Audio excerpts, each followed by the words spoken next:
Did you know that medical expenses and medical emergencies are one of the main reasons for people declaring bankruptcy?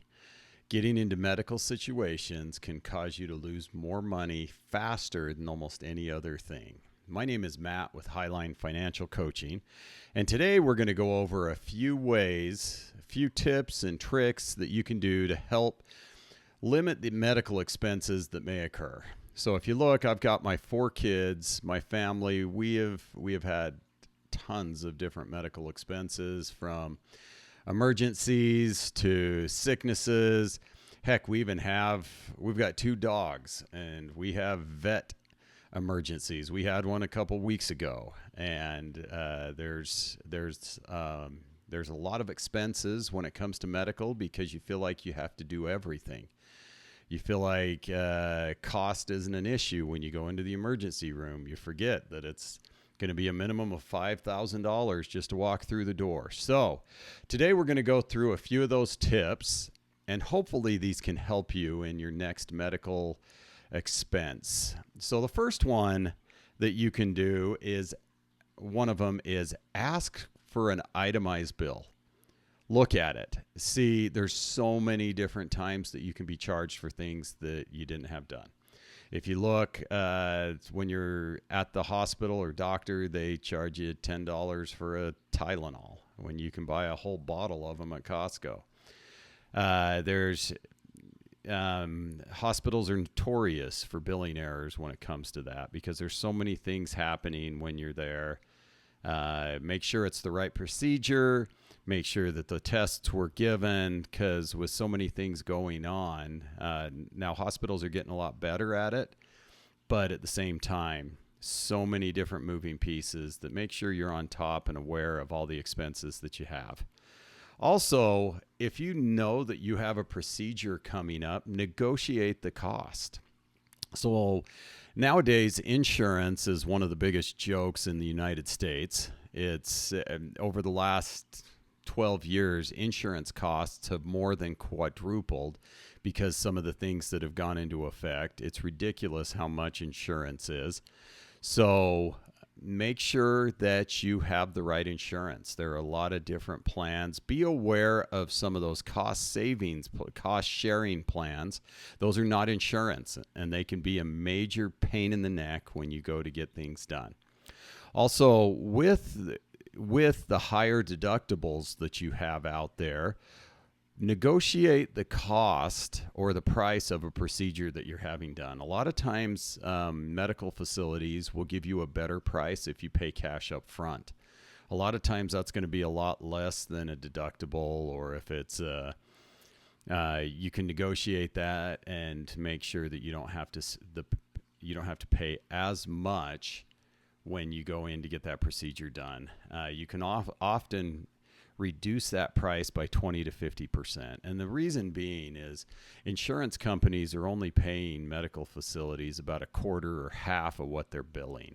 I actually looked at I have a bill sitting here on my desk for some labs that I had done recently, and the labs were $2,500, and the insurance adjusted it $2,400, which means they didn't pay for $2,400 of that bill. So you can see how if you go in and negotiate the price, a lot of times you can get a much better price because the office will make more money on it and you will pay less. So it's a win-win for both.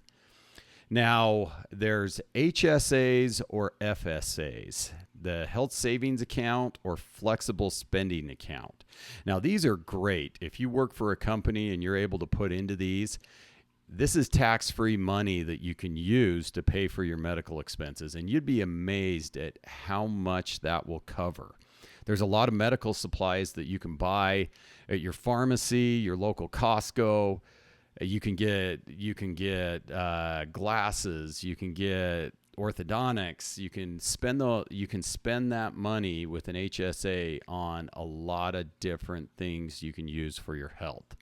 So look into your FSA and your HSA and see what you can spend money on. That could save your grocery bill in a lot of circumstances as well.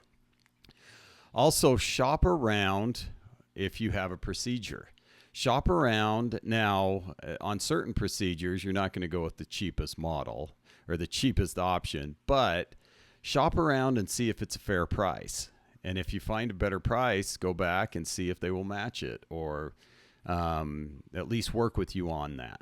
Also, you can do a payment plan. A lot of medical facilities will give you a 0% interest if you make payments on it over the next year. That way, you don't have to pay the couple $1,000s up front. We do that with all of ours. We had some procedures done back in January. We put them on a payment plan, and those will be done at the end of the year. That way, we didn't have to shell out all the money up front, and we can use that money to be able to pay for other things or keep the interest rates lower in other areas. So that's another good tip you can do to keep more money in your pocket during the year.